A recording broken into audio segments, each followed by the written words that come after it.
People don't realize this yet, but what's unfolding right now around the name Nancy Guthrie is not just another internet controversy. It's not just another trending topic that flashes across screens and disappears a week later. This is one of those situations where the more you look into it, the more uncomfortable it becomes, because every layer you peel back raises new questions instead of answers. What started as a handful of posts, a few screenshots, and some vague references has quietly grown into something much bigger. Something messier. Something that people online can't seem to agree on, except for one thing. The official story, whatever it is, doesn't feel complete. Depending on where you look, you'll see very different narratives. Some say this is all being blown out of proportion. Others insist there are details being intentionally left out. And then there's a third group, the ones digging through timelines, archived posts, old interviews, deleted comments, trying to stitch together a version of events that actually makes sense. And here's where things get strange. Because when you line up the dates, the statements, and the sudden silences, patterns start to appear. Not proof, not conclusions, but patterns that make people stop and say, wait, why did this change? Why was that removed? Why hasn't this been addressed directly? Online discussions describe sudden shifts in messaging. Public-facing statements that once sounded confident now feel carefully worded, almost rehearsed. Language that appears designed not to clarify, but to close the conversation as quickly as possible. And when that happens, people don't calm down, they get louder. What's fueling the situation isn't a single accusation or a single event. It's the accumulation of unanswered questions. It's the way certain topics are acknowledged briefly and then never mentioned again.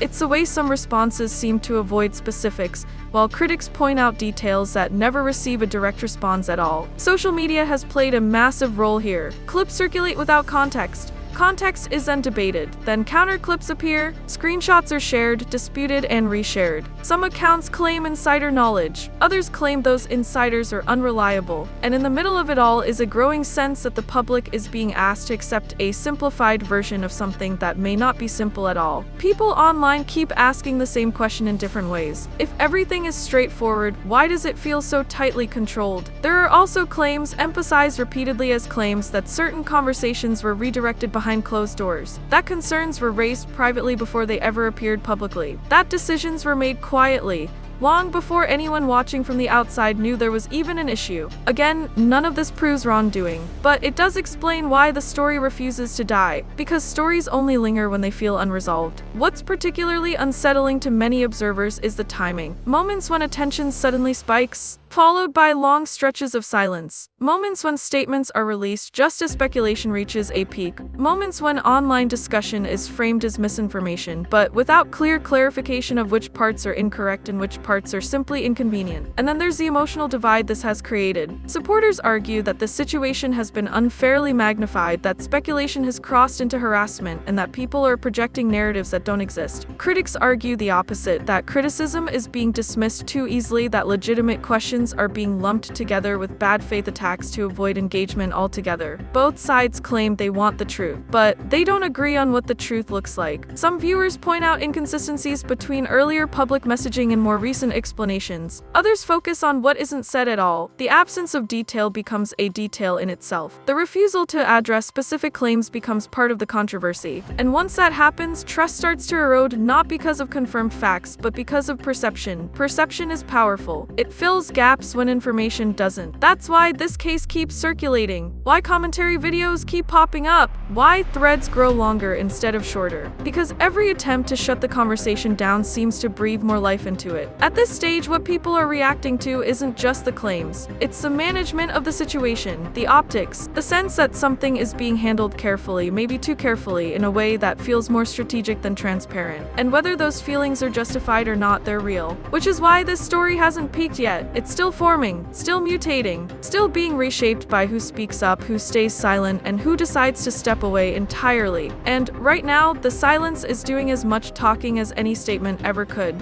What makes this even more intense is how quickly the conversation moved from public statements to private interpretations. Once people felt they weren't getting clear answers, they started filling in the blanks themselves. And that's when speculation stops being a side effect and becomes the main story. You start seeing long-form breakdowns appear. Not emotional rants, but carefully constructed timelines.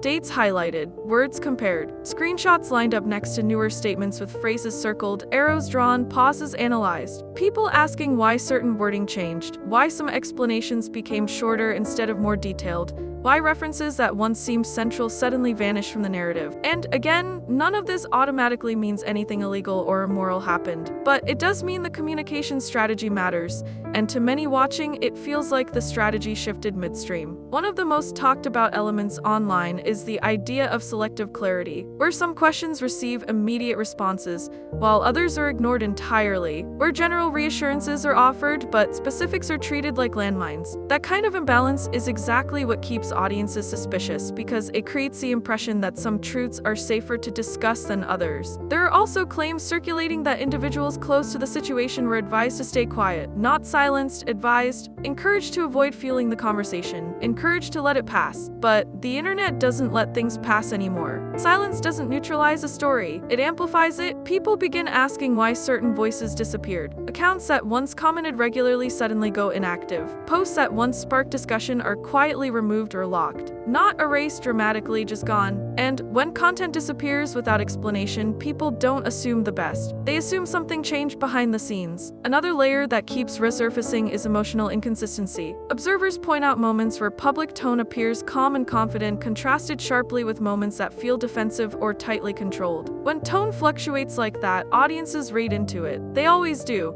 Some argue this is unfair. That tone policing is not evidence. That pressure alone can cause anyone to sound different from one statement to the next. And that may be true, but perception doesn't operate on fairness. It operates on pattern recognition. And patterns are exactly what people think they're seeing. What also complicates this is the way authority is invoked. References to credibility, to reputation, to past trust. These are used both as shields and as arguments. Supporters say history should matter. Critics say history doesn't invalidate questions. And the clash between those two ideas keeps the conflict alive. There's also the issue of timing with unrelated events. Some online commentators believe announcements were strategically placed to redirect attention. Others say that interpretation is cynical and unsupported. But once the idea enters a discourse, it spreads not because it's proven, but because it feels plausible to people already skeptical. And skepticism feeds on uncertainty. At no point has there been a single moment that definitively settles everything. No comprehensive explanation that addresses every concern head-on. Instead, there are fragments. Statements here, clarifications there, long gaps in between. And those gaps become narrative space the internet rushes to occupy. Another unsettling detail is how quickly discussion became polarized. Nuance disappeared. You're either defending or attacking. Asking questions becomes spreading rumors. Asking for restraint becomes covering up. And once a story reaches that stage, it stops being about facts alone and becomes about identity and belief. That's when resolution becomes almost impossible. People don't just want information anymore. They want validation. They want to know their interpretation isn't crazy. They want acknowledgement that what they're noticing isn't imaginary. And when they don't get that, they keep digging. Some commentators describe this situation as a slow burn controversy, not explosive, not dramatic in a single moment, but persistent. A story that refuses to collapse under scrutiny because there's always one more unanswered question, one more inconsistency someone thinks they found, one more silence that feels louder than words. Whether those interpretations are accurate or not almost becomes secondary, because once trust fractures, rebuilding it requires more than reassurance. It requires transparency that feels uncomfortable. And so far, many watching don't feel that discomfort has been embraced.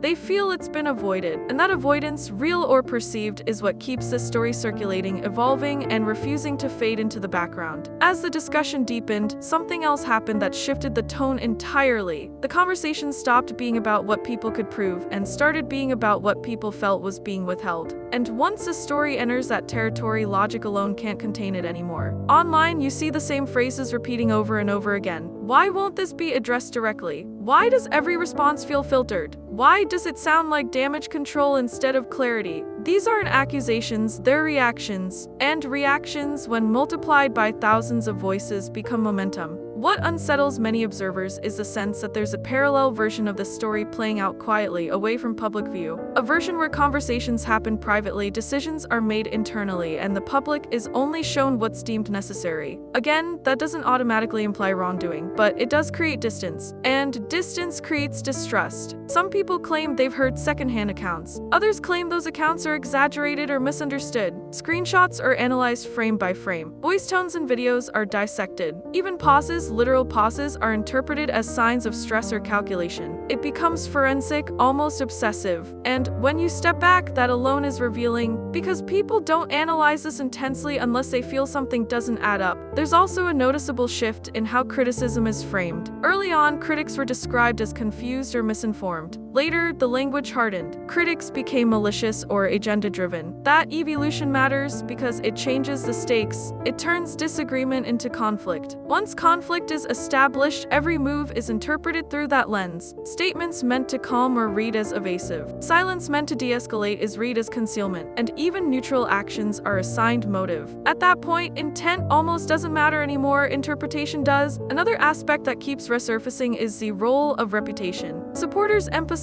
years of credibility, arguing that one controversy shouldn't outweigh a long history. Critics counter that credibility should invite scrutiny, not exempt someone from it. Both arguments sound reasonable, and that's exactly why neither side backs down. There's also growing frustration about the lack of a single, centralized explanation.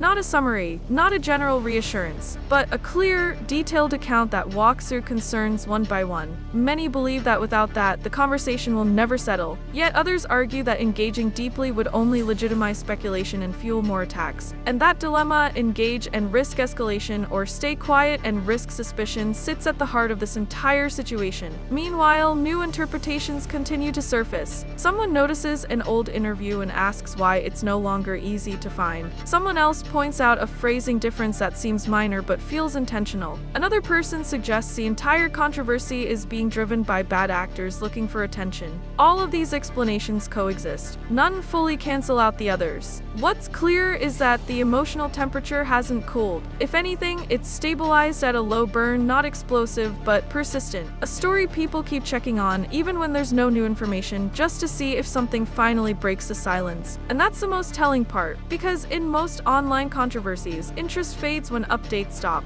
Here, the absence of updates keeps interest alive. People keep watching not for what's said, but for what isn't. At this point, the situation exists in a strange limbo, not confirmed, not resolved, not forgotten, just suspended. And suspended stories have a way of resurfacing again and again, each time with a slightly sharper edge. Whether this ends with clarity or quietly dissolves remains unknown. But until something shifts, a detailed explanation, a direct acknowledgement, or a clear closing of the loop, the speculation won't stop, because unanswered questions don't disappear, they wait. Eventually, every story like this reaches a point where the noise itself becomes part of the narrative. Not the claims, not the responses, but the sheer fact that it went on this long without resolution. And that's where things stand now, not in chaos, but in a kind of uneasy stillness. What people are reacting to at this stage isn't a single post or a single statement anymore. It's the accumulation of moments, the pauses, the shifts in tone, the way certain questions remain unanswered while others are brushed aside as distractions. To many watching from the outside, it feels less like a misunderstanding and more like a conversation that was never fully allowed to happen. There's also a growing awareness that the situation may never deliver the kind of ending people expect. No dramatic confession, no explosive reveal, no definitive moment where everyone agrees the truth has finally come out. Instead, it may fade slowly, leaving behind fragments, interpretations that harden into belief, and doubts that never fully dissolve. And that might be the most unsettling outcome of all, because unresolved stories don't just disappear. They linger quietly in people's minds. They resurface whenever a similar situation arises. They become reference points, warnings, examples people bring up years later and say, "Remember when no one ever really explained that?" For supporters, this lingering cloud feels unfair, a permanent stain built on speculation and amplified by the internet's worst instincts. For critics, the lack of closure feels like validation, proof that their questions were never truly answered. And for everyone else watching from the middle, it's a reminder of how fragile trust becomes once doubt enters the picture. What this situation ultimately shows is how modern controversies aren't decided by courts or statements alone. They're shaped by perception, timing, and the emotional responses of thousands of people who may never meet, but influence one another all the same. Once a story reaches this point, controlling it becomes nearly impossible. You can respond and risk escalation, You can stay silent and risk an reputation. You can offer reassurance and still be accused of evasion. There's no perfect move, only trade-offs. And that's why this case continues to resonate. Not because of what's been proven, but because of what hasn't been settled. Because clarity was expected and Bigidi arrived instead.